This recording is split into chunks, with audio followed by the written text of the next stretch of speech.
নমস্কার বন্ধুরা, রূপার রান্নাঘরে আপনাদের অনেক অনেক স্বাগত। বন্ধুরা, কাল বড়মশাই বাজারে গিয়ে এঁচড় আর চিংড়ি এনেছিল, সেই রেসিপিটি আপনাদের সাথে শেয়ার করছি। আর আমাদের বাড়ির সকলের এঁচড় এতটাই পছন্দ, এঁচড়ের সিজন হোক বা নাই হোক বাড়িতে ঠিক আসবেই। আর সত্যি কথা বলতে এঁচড়টা অফ সিজনেও খারাপ লাগে না, খুবই সুন্দর লাগে খেতে। বন্ধুরা, আমার রেসিপিগুলো আপনাদের ভালো লাগলে অবশ্যই চ্যানেলটি লাইক সাবস্ক্রাইব করে বন্ধুদের সাথে একটি শেয়ার করে নেবেন। চলুন তাহলে রেসিপিটি বানানো যাক। এখানে আমি প্রথমে এঁচড়টা কেটে নিয়েছি, এরপর চিংড়ি মাছটা বেছে ধুয়ে লবণ হলুদ মাখিয়ে নিলাম। এখানে চিংড়ি মাছের সাথে এক পিস চাকা মাছ আছে, ওটাতেও আমি লবণ হলুদ মাখিয়ে নিয়েছি। এদিকে গ্যাস জ্বালিয়ে কড়া বসিয়ে এঁচড়টা দিয়ে দিলাম, পরিমাণ মতো জল দিয়ে দিলাম, আর দিয়ে দিলাম পরিমাণ মতো লবণ হলুদ। খুন্তি দিয়ে একটু নেড়েচেড়ে লবণ হলুদটা মিক্স করে নিলাম। এরপর কিছুক্ষণের জন্য আমি চাপা দিয়ে দিলাম। এখানে এঁচড়টা চাপা দিয়েছি, কিছুক্ষণ হয়ে গেছে, চাপাটা খুলে দিলাম। খুন্তি দিয়ে একটু নেড়েচেড়ে দেখে নিলাম এঁচড়টা খুব সুন্দর সেদ্ধ হয়ে গিয়েছে। সেদ্ধ করা এঁচড়টা একটা পাত্রের মধ্যে নামিয়ে নিলাম। কড়াটা পরিষ্কার করে আবারও কড়াটা বসিয়ে দিলাম। কড়ার মধ্যে দিয়ে দিলাম বেশ কিছুটা সর্ষের তেল।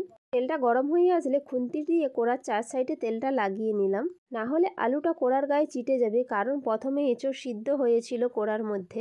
গরম তেলের ওপর ডুমো করে কেটে রাখা আলুগুলো দিয়ে দিলাম। খুন্তি দিয়ে একটু নেড়েচেড়ে পরিমাণ মতো লবণ হলুদ দিয়ে দিলাম। আবারও খুন্তি দিয়ে একটু নেড়েচেড়ে কিছুক্ষণের জন্য চাপা দিয়ে দিলাম। কিছুক্ষণ পর চাপা খুলে আলুগুলোকে খুন্তি দিয়ে নেড়েচেড়ে খুব সুন্দর করে ভাজা ভাজা করে নিলাম। এই দেখুন বন্ধুরা, আলুগুলো আমার এখানে খুব সুন্দর ভাজা ভাজা হয়ে গেছে। এরপর সেদ্ধ করা এঁচড়টা দিয়ে দিলাম। এরপর বেশ কিছুক্ষণ আলু আর এঁচড় খুব সুন্দর করে নেড়েচেড়ে নিলাম।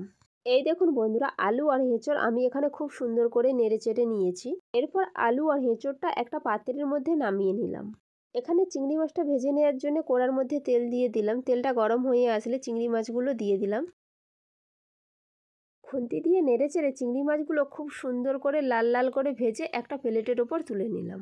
বন্ধুরা, সিজন হোক বা অফ সিজন, এই সিজনে একবার হলো বাড়িতে এঁচড় চিংড়িটা বানিয়ে দেখুন, দুর্দান্ত লাগে খেতে। বুঝতেই পারবে না এটা সিজনে খাচ্ছি না অফ সিজনে খাচ্ছি। কড়াটা পরিষ্কার করে মশলা কষার জন্য কড়ায় তেল দিয়ে দিলাম। তেল গরম হয়ে আসলে তেজপাতা শুকনো লঙ্কা দিয়ে দিলাম, আর কেটে রাখা পেঁয়াজ কুচিও দিয়ে দিলাম। গ্যাসের ফ্লেমটা একদম মিডিয়ামে রেখে পেঁয়াজ কুচিটা খুন্তি দিয়ে নেড়েচেড়ে লাল লাল করে ভেজে নিলাম। এরপর রসুন বাটা দিয়ে দিলাম। রসুন বাটাটাও ওই একই প্রসেসে খুন্তি দিয়ে খুব সুন্দর করে নেড়েচেড়ে নিলাম। রসুন বাটাটা বেশ কিছুক্ষণ নেড়েচেড়ে নেওয়ার পর রসুনের কাঁচা গন্ধ চলে গেলে আদা বাটা দিয়ে দিলাম। আদা বাটাটাও খুব সুন্দর করে খুন্তি দিয়ে নেড়েচেড়ে নিলাম।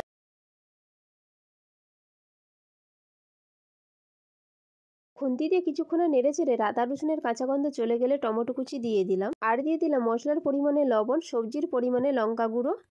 খুন্তি দিয়ে সব কিছু খুব সুন্দর করে নেড়েচেড়ে কষিয়ে নিতে হবে। একদম মাংস কষার মতন মশলাটা কষিয়ে নিতে হবে।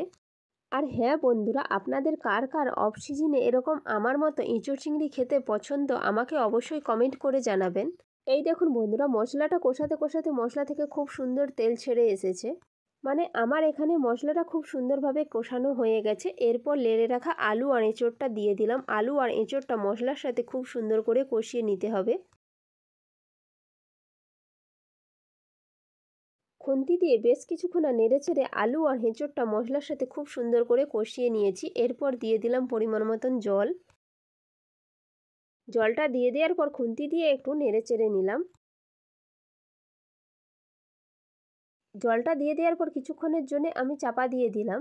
আমি এখানে এঁচড়টা আগে সেদ্ধ করে নিয়েছি, আলুটাও প্রায় সেদ্ধ হয়ে গিয়েছে, সেজন্য আমি বেশিক্ষণ চাপা দিয়ে ফোটালাম না। মিনিট পাঁচেক চাপা দিয়ে ফুটিয়ে আমি ঢাকনাটা খুলে নিলাম। আর এখানে এঁচড় চিংড়ির কালারটা দেখুন বন্ধুরা কত সুন্দর এসেছে।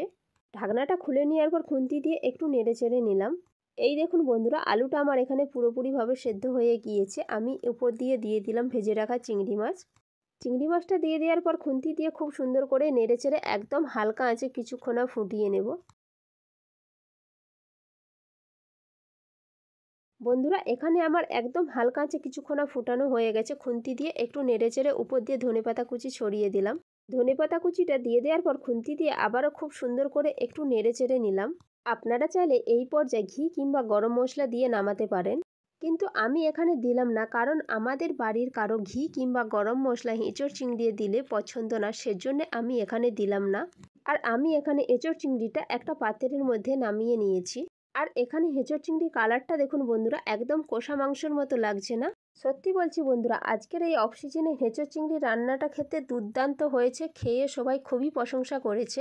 আর আপনাদের এই রেসিপিটি কেমন লেগেছে অবশ্যই আমাকে কমেন্ট করে জানাবেন। সবাই ভালো থাকবেন, সুস্থ থাকবেন।